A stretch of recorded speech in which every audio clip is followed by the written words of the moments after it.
हर साल आया हुआ है, कई बार आया हुआ है।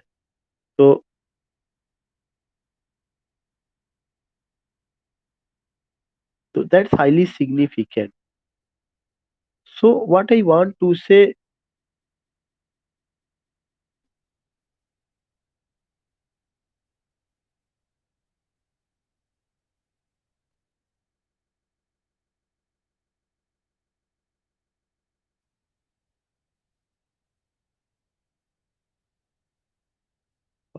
so you will come to know कि in today's class we are going to talk about what? In today's class we are going to talk about Bloomsbury group, and here you will come to know एक group था जिसका नाम है क्या? Bloomsbury group. BLOOMSBURY, Bloomsbury group, GROUP। And this group is for what? Bloomsbury जो group रहा है, it's a name apply to an informal association. सबसे पहला चीज आपको जो ध्यान में रखना है कि ब्लूम्सबरी ग्रुप ये क्या है? इट्स अ नेम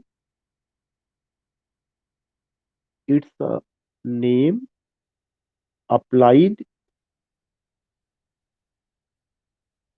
एक एक वर्ड आपको इसको बहुत क्लियर करके करना है। It's a name applied to an informal association, to an informal association, informal association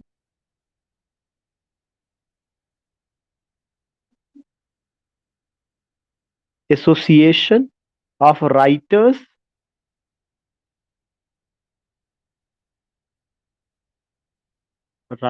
comma artist and intellectuals, ARTISTS,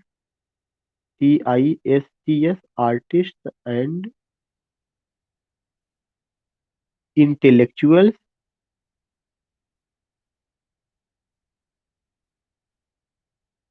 artist and, this is INTELLECTUALS, artist and intellectual. So what I want to say कि we are talking about whom? We are talking about Bloomsbury group, and this Bloomsbury group is about whom? This Bloomsbury group is about uh, artist and intellectuals. This is intellectuals,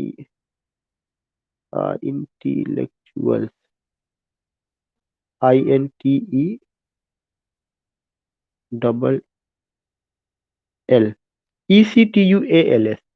So it's what we are talking about, a group that is what Bloomsbury group. It's a name apply to an informal association, not formal association, बल्कि क्या था? Informal association था। Informal association you can understand it very well कि informal association एक ऐसा association जहां मिलने के बाद कोई ये ऑफिशियल वैसा नहीं था, बल्कि जो राइटर्स थे, जो लोग थे, वे वहां पे मिलते थे। वह एक इनफॉर्मल एसोसिएशन था। आपस में एक दूसरे की हालचाल लेना और एक दूसरे की जो अपनी खुद की लाइफ है उसके बारे में बताना, आपस में शेयर करना, ये सब चीजें थी। तो it's a name apply to an informal association of writers, artists and intellectual. These are the 3 points which you have to remember: writers, artists and intellectuals। यह उनका क्या था? एक एसोसिएशन था। दूसरी सबसे बड़ी चीज ये है कि ये लोग जहाँ पे रहते थे उसको ब्लूम्सबरी उस जगह का नाम था, तो उसी वजह से तो Bloomsbury is nothing at all, it's the name of a place. तो many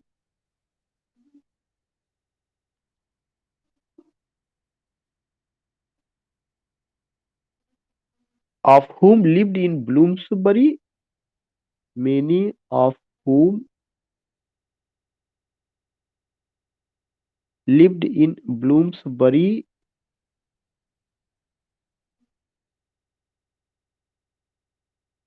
many of whom lived in Bloomsbury, a residential district,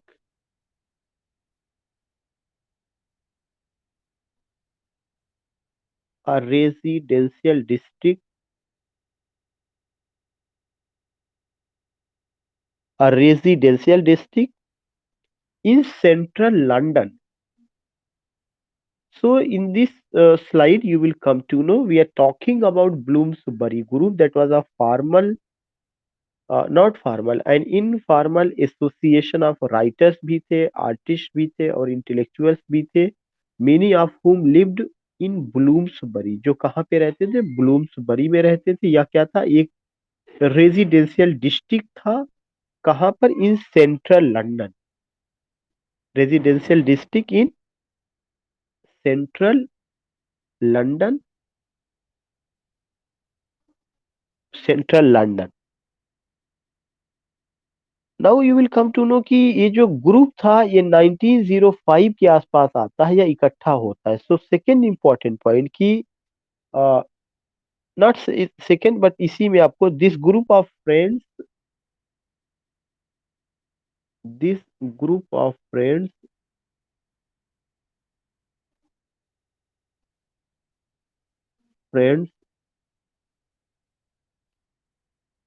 began to meet around, began to meet around began to meet around 1905 for conversations about the arts, or conversations about the arts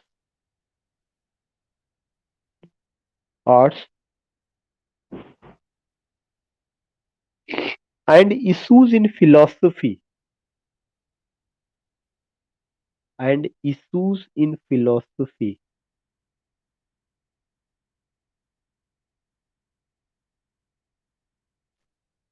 and issues in philosophy।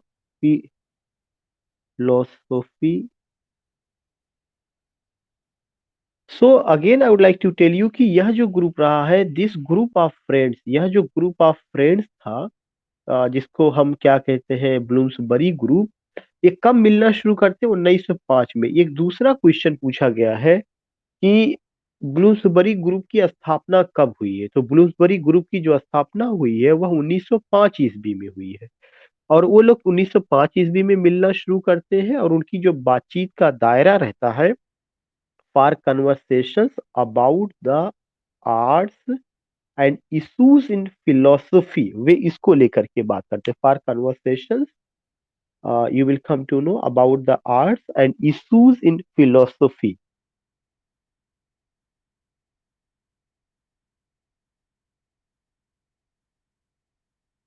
इसके जो लोग थे उन्होंने क्या किया था, उन्होंने oppose किया था narrow post Victorian restriction in both the arts and morality। Third second point, its members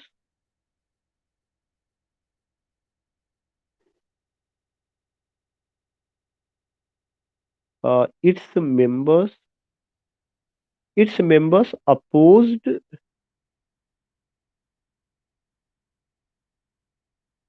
what did they oppose, its members opposed, किस चीज का अपोज किया हुआ है, its members opposed the narrow post Victorian restrictions, the narrow post Victorian restrictions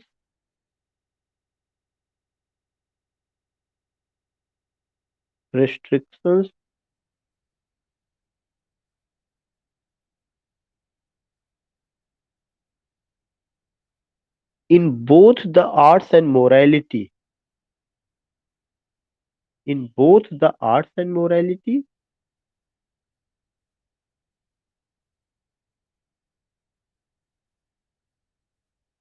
arts and morality, ये उन्होंने oppose किया।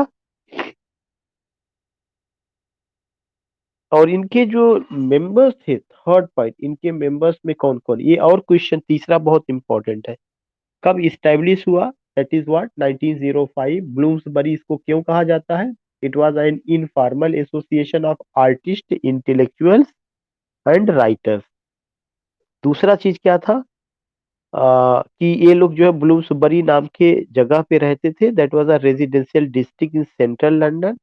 1905 में इस्टेब्लिश हुआ। इसके मेंबर्स ने क्या किया? They oppose the narrow post Victorian restrictions in both the arts and morality. और इसके जो मेंबर्स थे उनका नाम बहुत जरूरी है। एक तो famous novelist Virginia Woolf.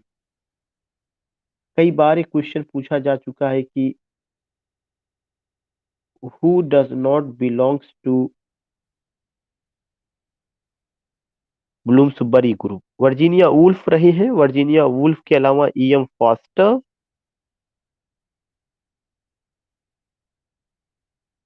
EM foster ये दोनों नॉवलिस्ट थे। इसके अलावा पेंटर्स में डंकन ग्रांट। पेंटर्स में ये तो नॉवलिस्ट हो गए, Virginia Woolf and EM foster. यहाँ मैं ब्रैकेट में लिख दे रहा हूँ नॉवेलिस्ट, NOVEL, नॉवलिस्ट। चौथा पॉइंट मैं आपको लिखवा दूं कि पेंटर्स में डंकन ग्रांट,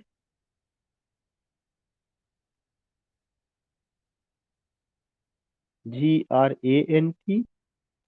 डंकन ग्रांट के अलावा वनीजा बेल,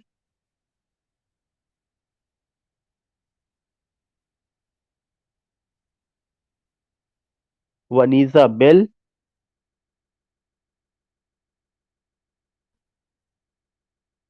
ये तो दोनों पेंटर थे।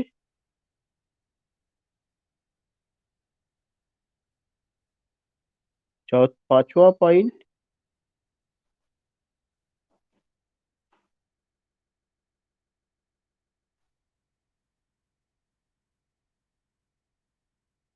इसके अलावा जो है और भी लोग थे, जिसमें art critics Clive Bell,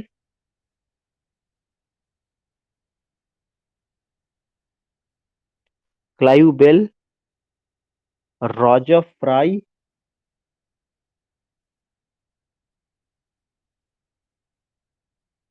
Roger Fry, Lytton Strachey,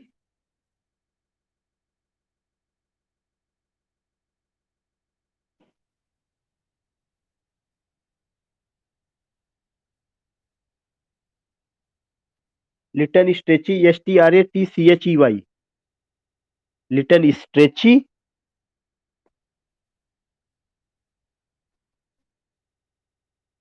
John Maynard Keynes. बस इतना ही अगर आप रखते हैं तब भी जो है तो इस तरह की चीजें आपको देखने को मिलेगा।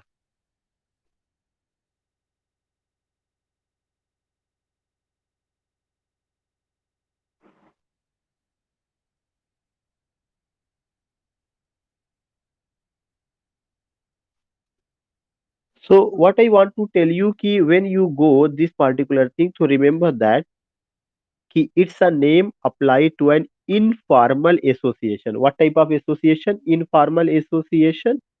किसका? राइटर्स का, आर्टिस्ट का, इंटेलेक्चुअल्स का। Many of whom lived in Bloomsbury. कहाँ रहते थे? ब्लूम्सबरी में। Many of whom lived in Bloomsbury, a residential district in central London। This group of friends began to meet in 1905, around 1905। तो इसका establishing date क्या है? 1905 है।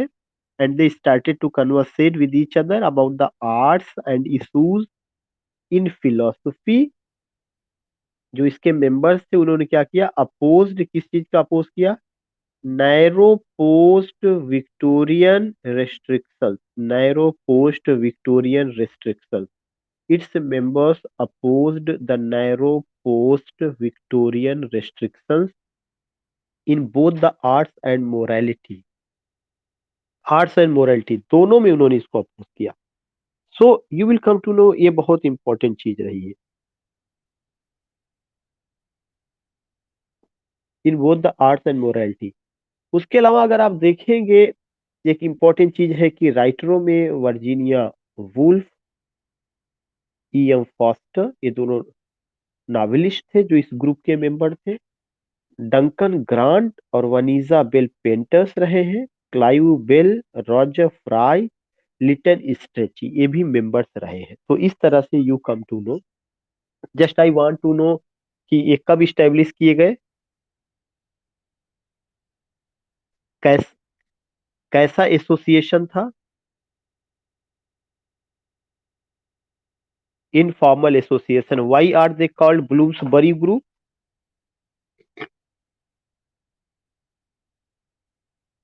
रेजिडेंशियल डिस्ट्रिक्ट या situated in central London? Yes.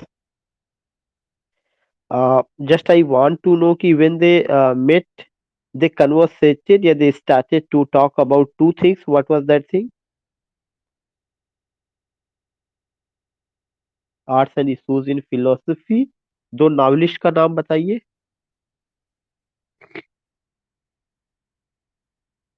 Virginia Woolf and E M foster.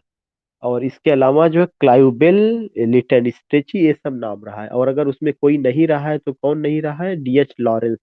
अक्सर करके D H Lawrence, W B Yeats, T S Eliot, ये सब नाम रखे जाते हैं। तो हमें ध्यान में रखना ये बड़े राइटर उसके हिस्सा नहीं थे।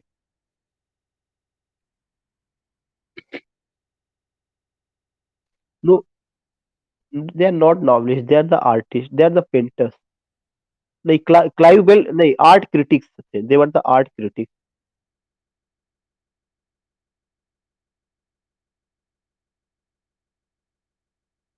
जॉन मेनार्ड कीनेस थे, उनको मैंने लिखवाया नहीं, बहुत वो फेमस नहीं रहे हैं। वो इकोनॉमिस्ट थे, John Maynard Keynes. If you want to note down you can note down. यहाँ पे मैं उसको लिख दे रहा हूँ। वो कितना पॉइंट हुआ था? फिफ्थ पॉइंट की six point? Fifth point. Six में जॉन मेनार्ड, MAY,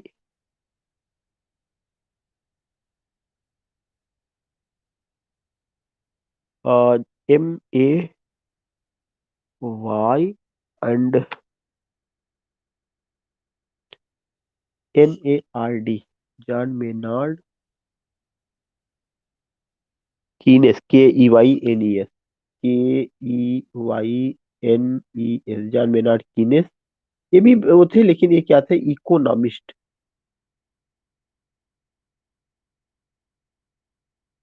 हाँ।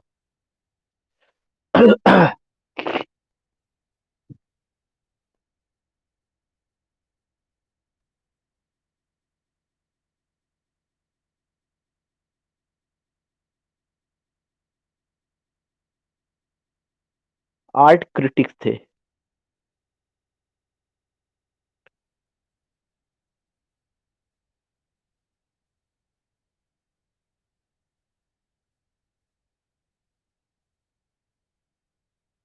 एंड नेक्स्ट पॉइंट जो आपको ध्यान में रखना है, next term which we are going to take, that is book. इससे रिलेटेड कई चीजें बहुत इंपॉर्टेंट है।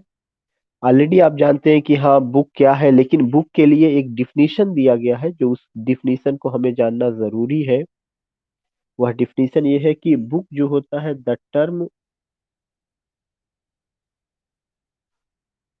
designates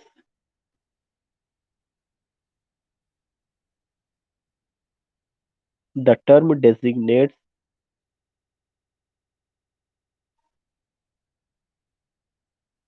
any written or printed document,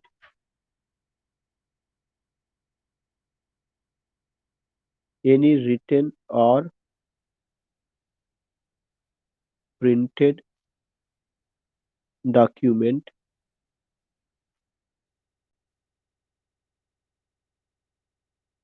which is of considerable length, which is of considerable length,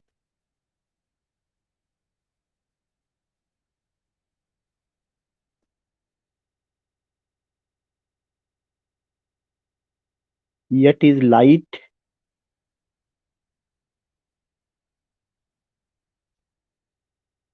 yet is light and durable enough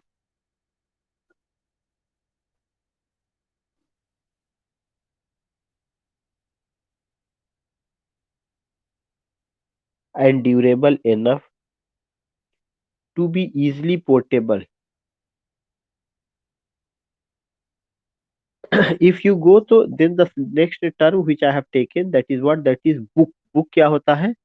the term designates any written, सबसे पहला चीज यह जो शब्द है किसके लिए आता है? एनी रिटेन और printed document which is of considerable length, जिसकी एक लेंथ होगी, लंबाई चौड़ाई मोटाई उसकी होगी, लेकिन वो अक्सर लाइट होती है एंड ड्यूरेबल होती है and durable enough to portable and durable enough to portable.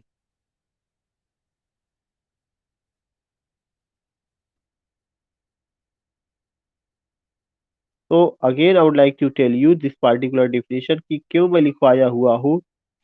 अगर बुक का डिफिनेशन वो पूछ लेते हैं कि बुक क्या है, तो ये आपको ध्यान में रखना है कि कोई भी रिटन या प्रिंटेड डॉक्यूमेंट, एनी रिटन और printed document which is of considerable length, जिसकी एक लेंथ है, यट इज लाइट जो अपने में हल्की है, एंड ड्यूरेबल और उसकी ड्यूरेबिलिटी है, और पर्याप्त मात्रा में उसको फोल्ड किया जा सकता है. पोर्टेबल है उसको, पोर्ट मतलब पोर्टेबल है वो. So this is the definition of what, this is the definition of book, to be easily portable. ये डिफिनेशन आपको ध्यान में रखना है. Now the next term which I would like to take, that is the bibliography.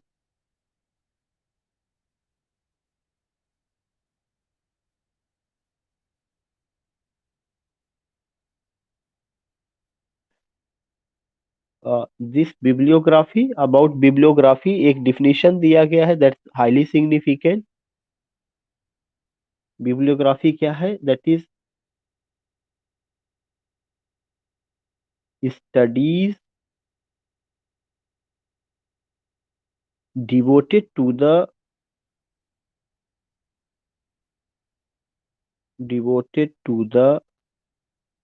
identification,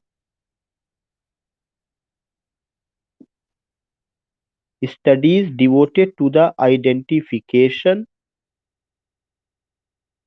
of the authorship,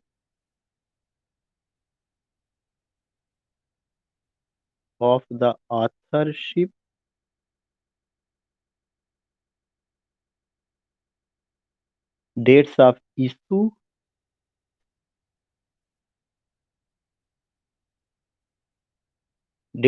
issue,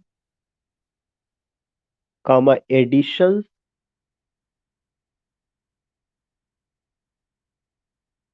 and physical properties.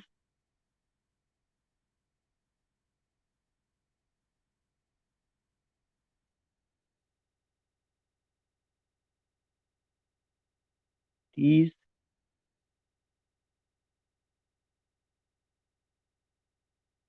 physical properties of books.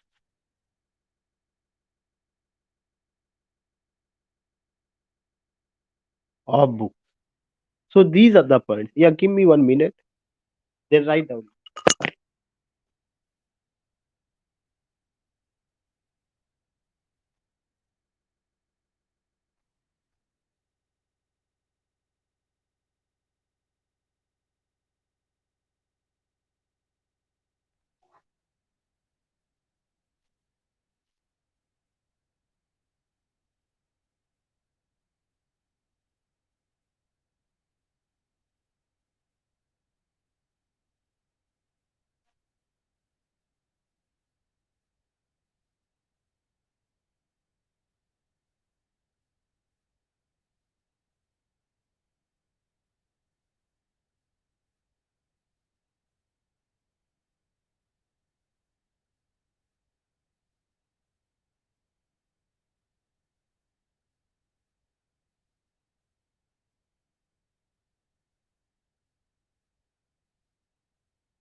जी, आवाज जा रही है मेरी?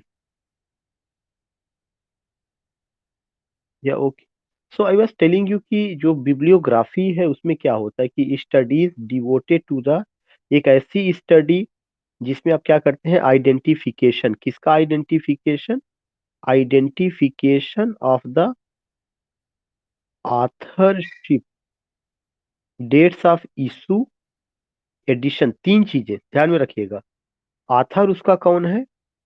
कोई भी एक ऐसी स्टडी जिसमें आप ये देखते हैं कि जो टेक्स्ट है उस टेक्स्ट का आथर कौन है, वो जो टेक्स्ट है किस डेट में आई है, कौन सा एडिशन रहा है, फर्स्ट सेकंड या third edition, and physical properties of book, और उसका जो फिजिकल प्रॉपर्टीज है कितनी पेजेस में है, ऑल दीज थिंग, उसका अपना कहाँ से प्रिंटिंग हुआ है, कहाँ से पब्लिश हुआ है, ये सब चीजें आप उसको जब देखते हैं तब उसको क्या कहा जाता है, बिब्लियोग्राफी। तो इसका मतलब studies devoted to the identification of the authorship, dates of issue, edition, and physical properties of book, then that is what, then that is bibliography। किसी को कोई प्रॉब्लम इसको समझने में?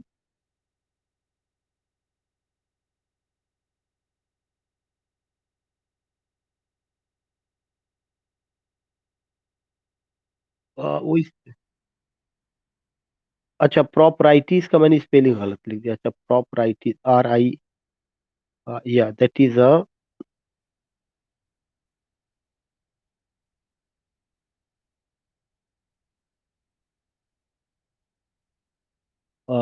या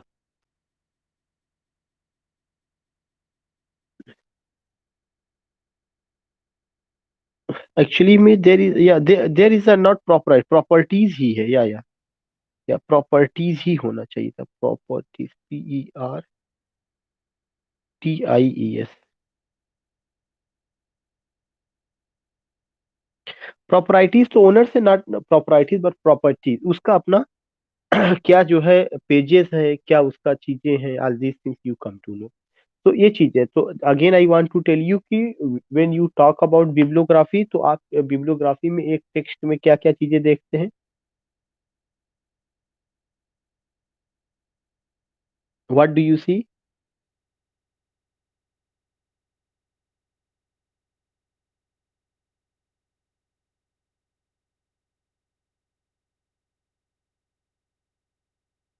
ऑथरशिप या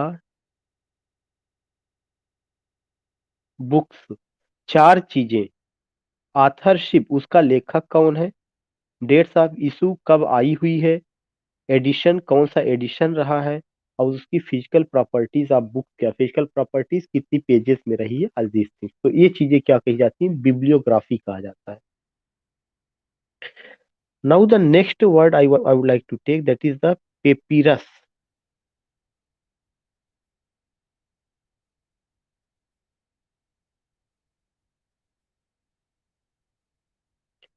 या you will come to know कि जो वर्ड पेपिरस, या it's a new term, papyrus.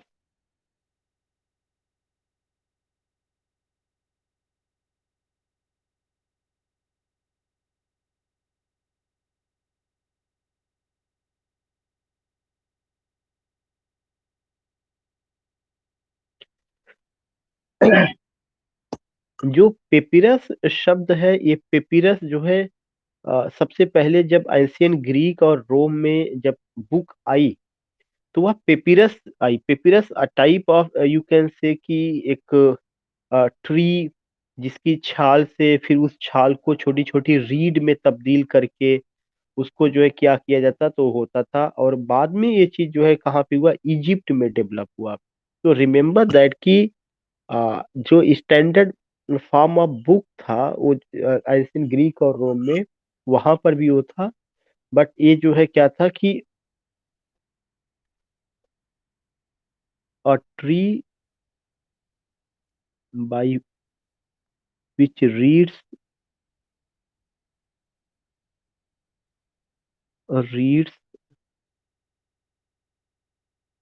Paper came by which reeds paper came in Egypt. सबसे पहली बार जब बुक आया तो वह पेपिरस के रूप, पेपिरस पर ही लिखा हुआ करके आया। पेपिरस क्या था कि a tree by which reads, जिसकी रीड्स रीड्स से, उसकी छालों से एक पेपर का शक्ल दिया गया, वैसा पेपर नहीं जैसा अभी हम लोग देख रहे हैं। और ये चीज कहाँ पे हुआ? इजिप्ट में हुआ। इजिप्ट में इसका चीजें आई। तो ये चीजें आपको ध्यान में रखना, खासकर जो नाइल डेल्टा वहाँ का रहा है, वहाँ पे ये चीजें बहुत ज्यादा थी। तो एक चीज ये आपको ध्यान में रहना चाहिए कि पेपिरस, अगर कभी भी एक क्वेश्चन आता है कि जब बुक आया सबसे पहली बार, तो वह जो है बुक कौन सी चीज से आया? पेपिरस से आया। इसीलिए मैंने लिखा a tree by which reads, जिसकी रीड से paper came in Egypt, paper came in Egypt, paper आया और उसी से ही क्या बना आपका this particular. Now, if I write that the next word, and what is that word? That is manuscript. CRIPT.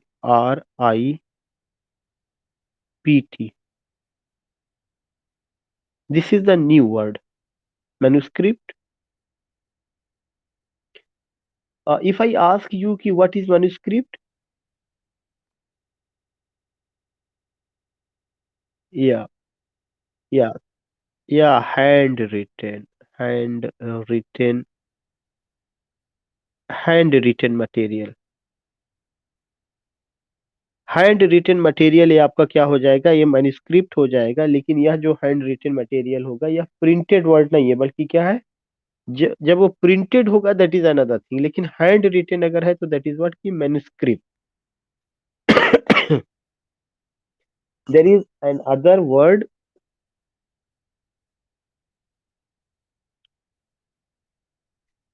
Parchment.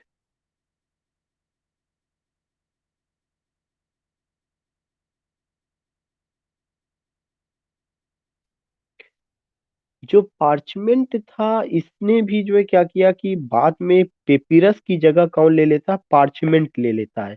जैसे पेपिरस मैंने बताया कि वो एक ट्री था, उसकी छाल से फिर इसको छोटी छोटी जो है उसमें जो है तीलियों में या स्ट्रिप्स में निकाला जाता था, ऑल दिस थिंग। लेकिन बाद में you will come to know, उसकी जगह पार्चमेंट ले लेता और पार्चमेंट पे चीजों को लिखा जाता था। वह जो पार्चमेंट था, तो पार्चमेंट किससे क्या था कि was made of, was made of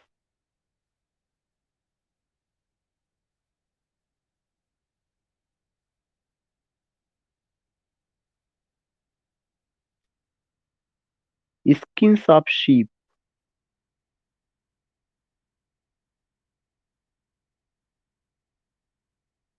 was made of skins of sheep. तो जो किताब का जो पब्लिकेशन या कागज की जो शक्ल आई, सबसे पहले पेपिरस के रूप में, फिर उसके बाद जो है पार्चमेंट पे जो शीप होते थे उनकी स्किन पर चीजों को लिखा जाने लगा।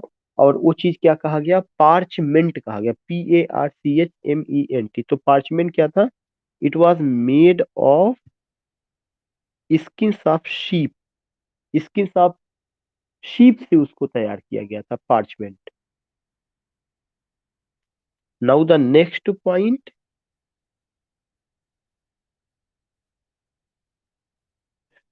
हाँ, हाँ,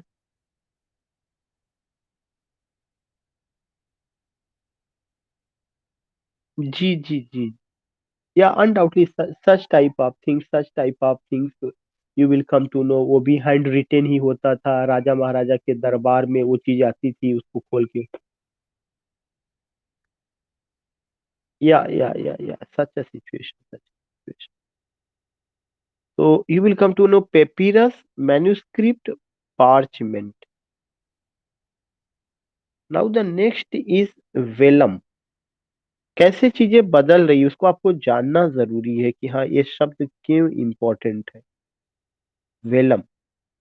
वेलम भी जो चीजें पेपिरस से शुरू हुआ, पेपिरस से शुरू होकर के पार्चमेंट पर आया। पार्चमेंट क्या था कि made from the skins of sheep, goats या काब्स, कई चीजों को मिलकर के ये था। वेलम जो था यह भी पार्चमेंट जैसा ही था, बट रिमेंबर दैट कि it was made of skin of calf और a kid. It was made of skin of a calf और किड। तो ये एक चीज ये बहुत इंपॉर्टेंट है कि कौन सी चीजें, वेलम क्या है, ये सब बुक से रिलेटेड है, या बुक का जो एक तरह से उत्पत्ति हुई है, बुक का जो डेवलपमेंट हुआ है उसका क्या शक्ल रहा होगा, कैसे कैसे जो हम लोग विलियम कैक्टन के प्रिंटिंग प्रेस की बात करते हैं कि बुक को पब्लिश किया या उन्होंने प्रिंटिंग किया उसका, उससे पहले बुक कैसे आता था। तो उसके पहले जब आता था तो वह पेपिरस पे आया, पेपिरस के बाद पार्चमेंट पे आया, पार्चमेंट के बाद जो है वेलम पर आया। All these things we find.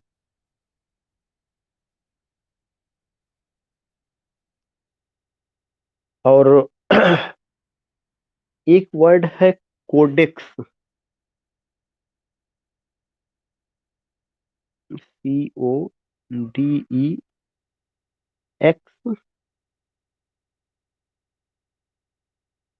जो कोडेक्स है इसका प्लूरल जो है कोडाइसेस है। कोडेक्स का प्लूरल क्या है? Plural is codices.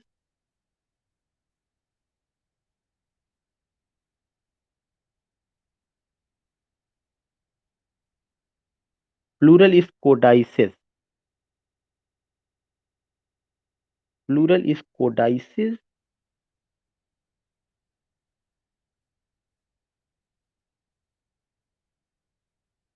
और इसमें कुछ नहीं होता था, जो आपका पार्चमेंट होता था उसको कई लीव्स में काटा जाता था तो वह कई ढंग से हो जाता था, मतलब उसका एक प्लूरल फॉर्म होता था, तो इस तरह से उसको किया जाता था। तो आपको बहुत कोडेक्स के बारे में जानना नहीं, लेकिन कोडेक्स आपको ये समझना है कि इसका प्लूरल क्या है, कोडाइसिस है। और यह कोडाइसिस भी किससे रिलेटेड है? पार्चमेंट से ही रिलेटेड है, कि उस पार्चमेंट को कैसे it was cut into leaves और फिर कैसे बुक को प्रिंट किया गया, ऑल दीज थिंग्स वो आता है, लेकिन उससे बहुत ज्यादा हमें मतलब नहीं है कि क्या चीजें रही हैं। इसके अलावा जो है एक और शब्द है जो बहुत इम्पोर्टेंट है, and that is what, that is the incunabula. ये चीज पूछा जा चुका है, इनक्यूनाबूला। इनक्यूनाबूला।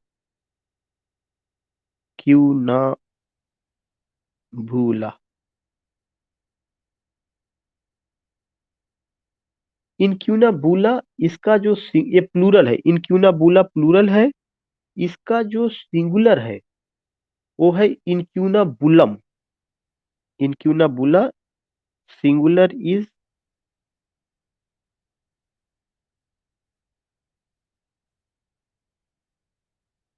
इनक्यूनाबुलम। इनक्यूनाबुलम,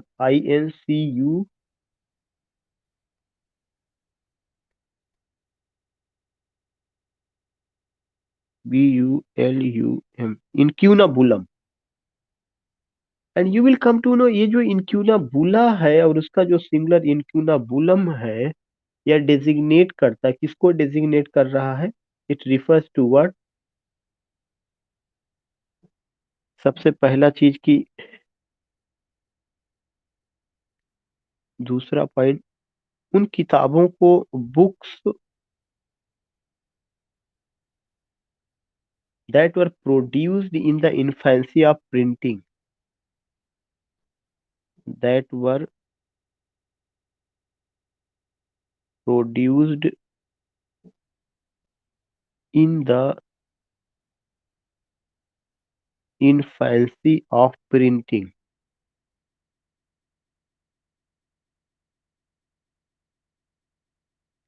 in the infancy of printing,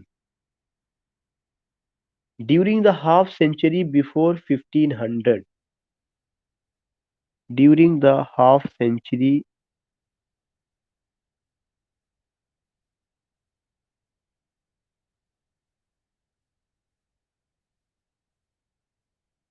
before 1500।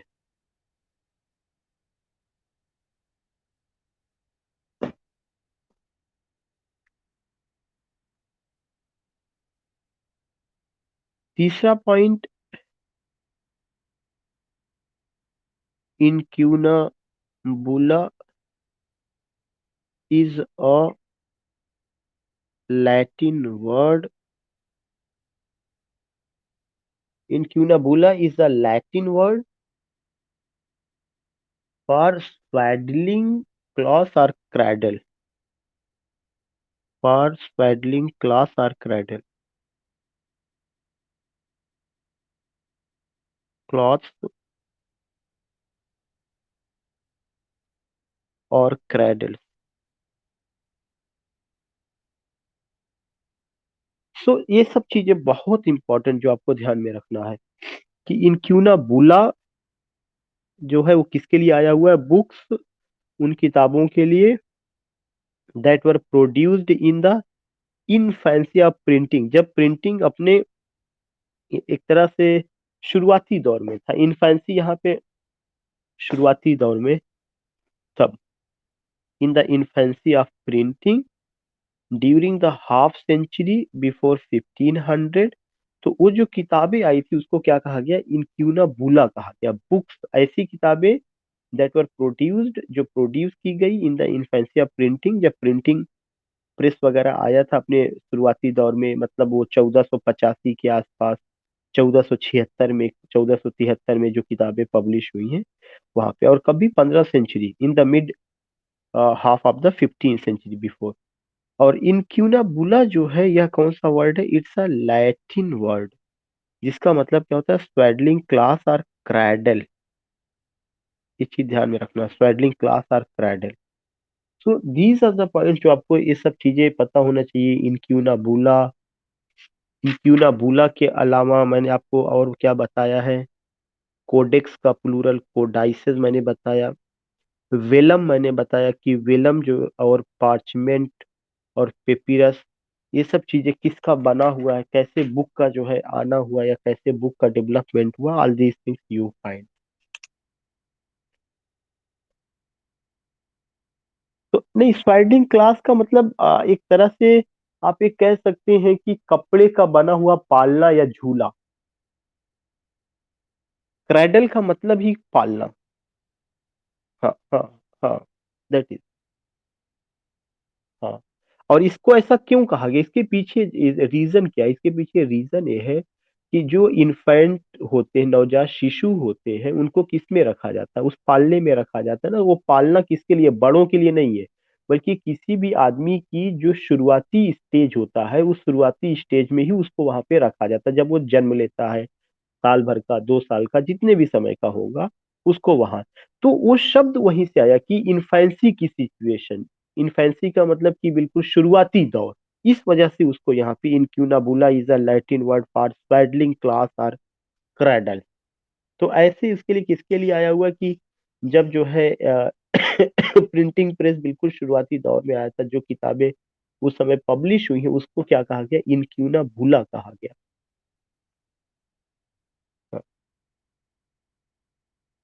Now एक वर्ड बहुत इंपॉर्टेंट है जो कई बार आया हुआ है, वो वर्ड है फोलियो। जब हम लोग कहते हैं कि first folio of Shakespeare plays, folio,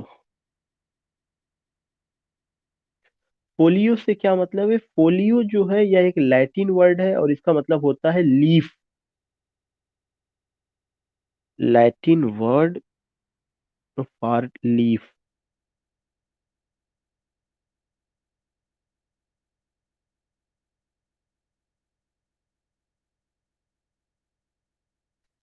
actually में रिफर क्या करता है, लीफ का मतलब यहाँ पे पेजेस की, जो किताब है उसमें कितनी जो है पेजेस हैं। जो किताब है आप ये जानते हैं कि उसका अपना एक शीट होता है, और एक बड़ा जो शीट होगा उस शीट को ऐसा फोल्ड किया जाता है कि उसमें हो सकता है 4 पेजेस, 8 पेजेस। जिसके पास मशीनें हैं, जो प्रिंटिंग प्रेस लगाया हुआ है, they know it very well कि एक शीट में कितने पेजेस निकलेंगे। तो जब उसी शीट को फोल्ड कर दिया जाता है और अगर उसमें 8 पेजेस, 4 पेजेस जो भी निकलते हैं, तो उन्हीं पेजेस को क्या नाम दिया जाता है? लीफ कहा जाता है। तो और उसके लिए लैटिन में वर्ड क्या है? Folio, Latin word for leaf. लेकिन जब आप शेक्सपियर के प्ले को लेकर के इसको रिफर करते हैं, तो इसका मतलब वहां पर फोलियो का मतलब क्या होता है कि the first volume.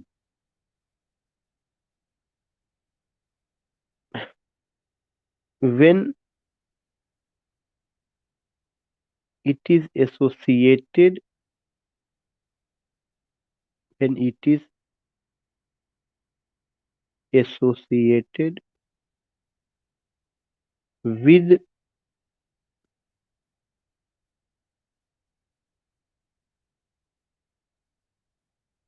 when it is associated with Shakespeare's plays,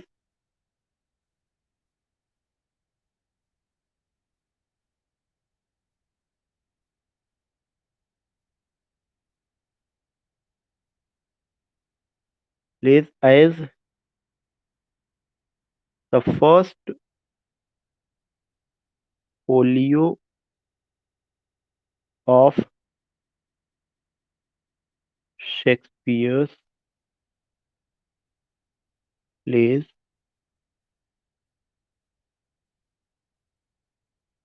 it means first edition, पहला एडिशन। और आपको हमें सबको पता है कि उनका जो सबसे पहला एडिशन आया था वो कब आया था? 1623 ईस्वी में, कॉमिंग हेमिंग्वे एंड कॉन्डेल। तो फर्स्ट फोलियो, तो एक चीज आपको ध्यान में रखना है कि फोलियो जो है लैटिन वर्ड है, जिसका मतलब क्या होता है? Latin word for leaf. किसके लिए? लीफ के लिए।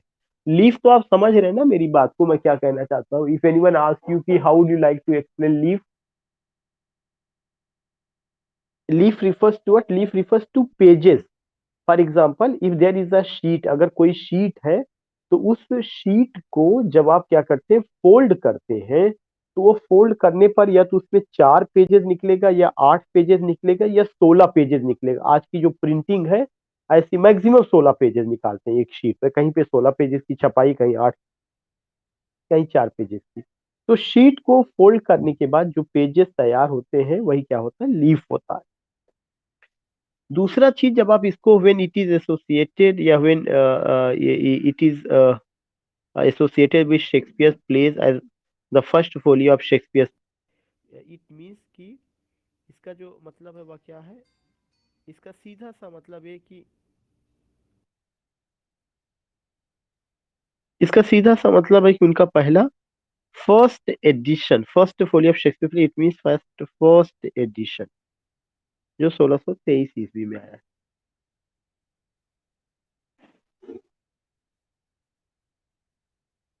अच्छा, एक चीज और, जब आठ आठ पेजेस होगा तो उसको क्या कहा जाएगा?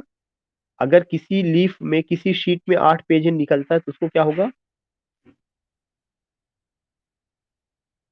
ऑक्टावो।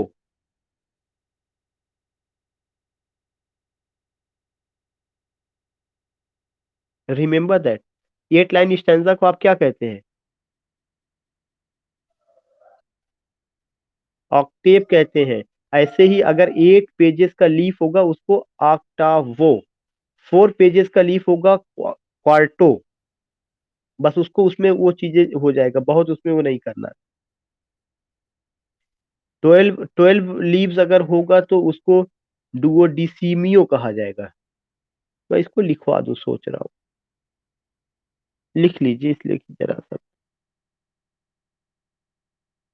नेक्स्ट पॉइंट है क्वार्टो, QUARTO।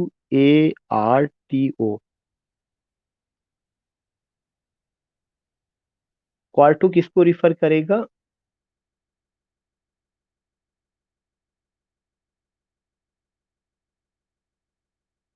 4 लीव्स। क्वार्टो में क्या आएगा? कितना लीव्स आएगा? 4 लीव।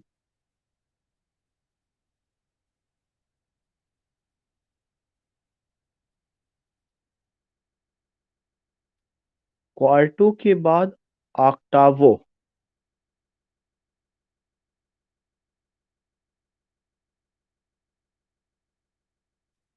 ऑक्टावो में 8 leaves.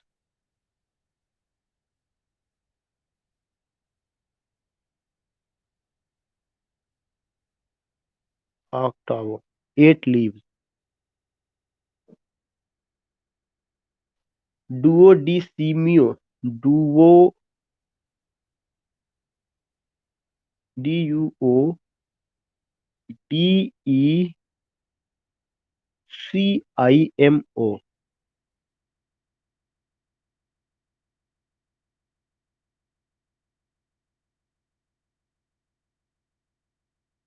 12 leaves.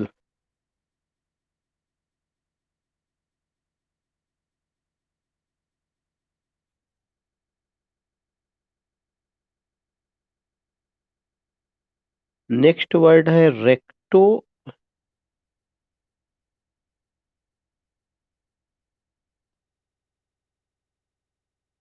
Latin for on the right.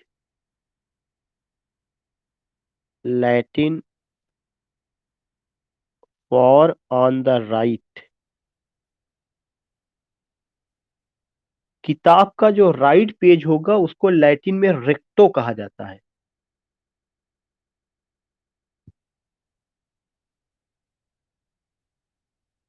ये चीज रेक्टो ज्यादा इंपॉर्टेंट है, बाकी और चीज तो आप समझ भी लेंगे, क्वार्टो, ऑक्टावो, उसमें कोई बड़ी बात नहीं है। रेक्टो जो है लैटिन वर्ड है, किताब के राइट पेज को रेक्टो। वर्सो नेक्स्ट टर्म है। वर्सो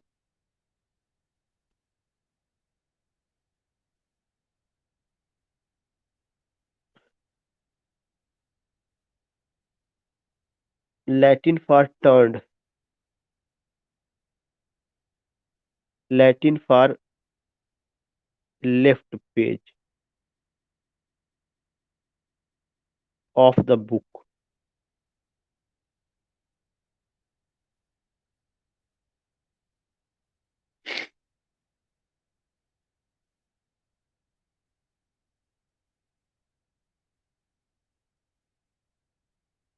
कोलोफोन एक शब्द है, COLOPHON। Colophon.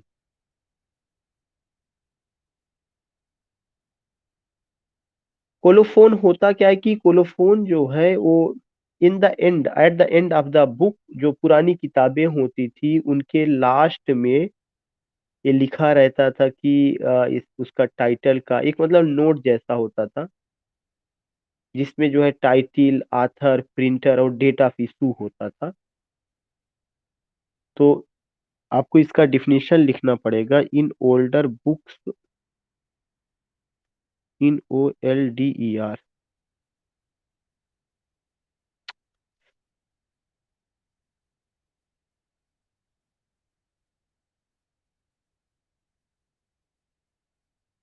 In older books was a note at the end, was a note at the end stating such facts,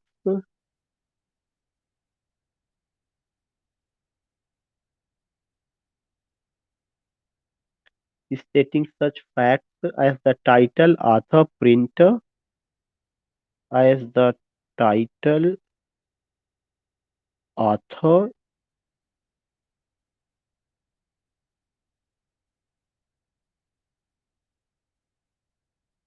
printer, title, author, printer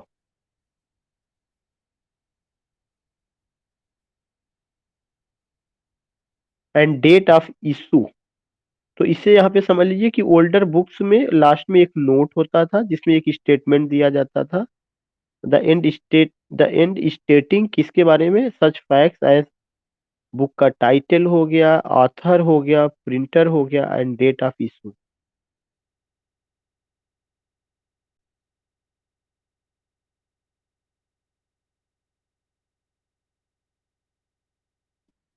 and of the book.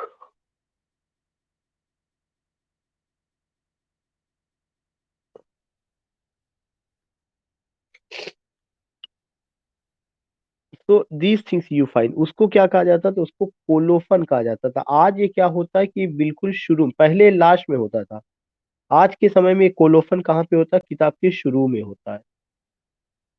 तो कम से कम ये सारे शब्द हमें पता है कि कोलोफन है क्या, कोलोफन के अलावा वर्सो क्या है, लेफ्ट पेज को, रेक्टो क्या है, राइट पेज को, फोलियो क्या है, पेजेस जो लीफ होता है शीट को करने के बाद, all these things you will come to know, कि ये सारे वर्ड्स हैं जो हमें समझना चाहिए, पता होना चाहिए।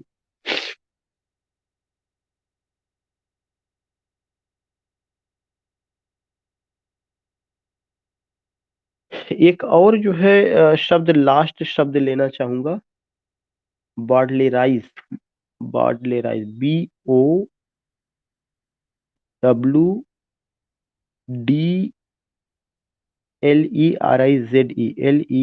LERIZE। दिस बॉडलेराइज का जो होता है, इसका मतलब है कि कभी कभार कोई किताब का कोई पैसेज या कुछ उसका हिस्सा ऐसा होता है जिसको एडिटर ये समझता है कि यह इनडिसेंट है या इनडेलिकेट है, उसको डिलीट कर दिया जाता है। तो उस चीज को क्या कहा जाता है, बॉडलेराइज कहा जाता है। उसके लिए आपको लिखना पड़ेगा to delete, DELETE, from an edition,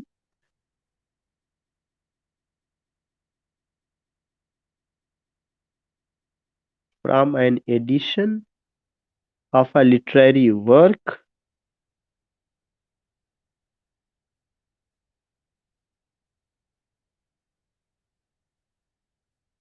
of a literary work, passages considered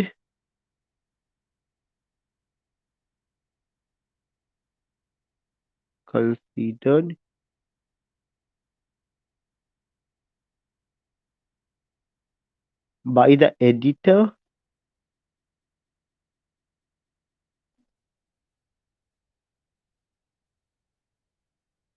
to be indecent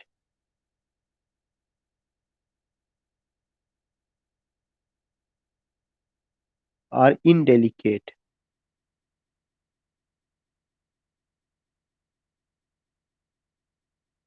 ये बहुत इंपॉर्टेंट चीज है। एडिटर के द्वारा ये देखा जाता है कुछ चीजें उसमें इनडिसेंट है, इनडेलिकेट है, तो उसको क्या कर दिया जाता है, डिलीट कर दिया जाता है। तो बार्डलेराइज का मतलब टू डिलीट। इतना तो, ये सब चीजें, to delete from an edition, किसी एक एडिशन से किताब का वह हिस्सा, of a literary work, of a literary work passages consider by the editor to be indecent और इनडेलिकेट। इस शब्द को थॉमस बॉडलर ने यूज किया था। कुछ चीजें ओमिट की गई थी, कई जगहों पर ऐसा रहा, जोनाथन स्विफ्ट का गुलिवर ट्रेवल्स में भी रहा है, द अरबियन नाइट्स में भी, बहुत सारी चीजें ऐसी रही हैं जिसको कि जो है वो किया गया है। तो दिस इज द बार्टलेराइज। So we have gone with what? We have gone with the term Bartley-Rise, colophon. Colophon जो आपका किताब के लास्ट में, जब पहले किताबें पुरानी आती थी तो उसके लास्ट में जो है, एंड में, किताब का टाइटल, किताब का आपका प्रिंटर, उसका अपना ऑथर, और साथ ही साथ डेट ऑफ इशू, ये सब चीजें जो बताया जाता है तो उसको क्या कहा जाता है, कोलोफोन कहा जाता है। बाकी आप ये समझ रहे हैं, वर्सो जो शब्द है लैटिन फॉर लेफ्ट पेज है, recto Latin for the right page है। उसके अलावा 12 पेजेस का अगर कोई शीट ऐसा फोल्ड किया जाता है वो 12 पेजेस में आती है, 12 लीव्स होता है तो उसको डुओडिसिमियो कहा जाएगा। 8 लीव्स होगा तो ऑक्टोबो कहा जाएगा, क्वार्टो कहा जाएगा, फोलियो। तो वी हैव डन, अब हमें उसको करने की जरूरत नहीं है। We will meet tomorrow in the morning. Now we have 21 people, just I want to check. Preeti madam, Sonali madam, Anu Tiwari. Anu madam, are you getting something, क्योंकि आप बीच बीच में मतलब ये रहता है कि, तो थोड़ा सा मैं जानना चाहता हूँ आपको कोई दिक्कत तो नहीं हो रही है।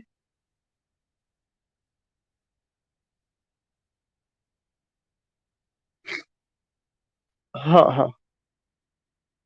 अच्छा, कोई प्रॉब्लम तो नहीं ना? समझने।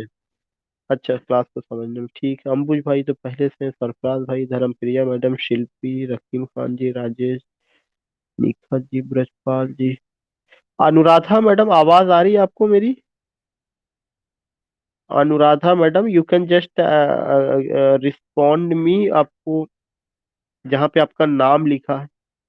जी, आ रही तो क्या स्कूल आपका बंद हो गया? अच्छा अच्छा, 31 मार्च तक का, ठीक है ठीक है। या just I want to tell you to all of you कि अनुराधा जी अभी अपने यहाँ से ही सिलेक्शन इनका हुआ है। लास्ट ईयर टीजीटी वाले में इनका सिलेक्शन, जो अभी 2016 की वैकेंसी थी, 20 में रिजल्ट आया, अभी जो हाल ही में रिजल्ट आया है उसमें मैडम का सिलेक्शन हुआ, यही कानपुर में इनको ज्वाइनिंग हुई है। और इन्हीं के साथ अनमोल जी एक है, उनका भी सिलेक्शन हुआ था। तो दो तीन तीन तीन उन रिजल्ट यहाँ में हम लोगों को कानपुर से मिले थे। और हाँ हाँ, और now she is preparing for PGT examination. तो या तो ठीक है, बाकी सारी चीजें हैं। अगेन आपको मेरी तरफ से, आप सारे लोगों को शुभकामनाएं होली की। जब भी क्लास लेते रहेंगे, जब तक होली बीत नहीं जाएगी, एक दूसरे को शुभकामनाएं देते रहेंगे, एक दूसरे के बेहतर भविष्य के लिए जो है ईश्वर से प्रार्थना करते रहेंगे। ठीक हो? Thank you. O, O, O, O, O,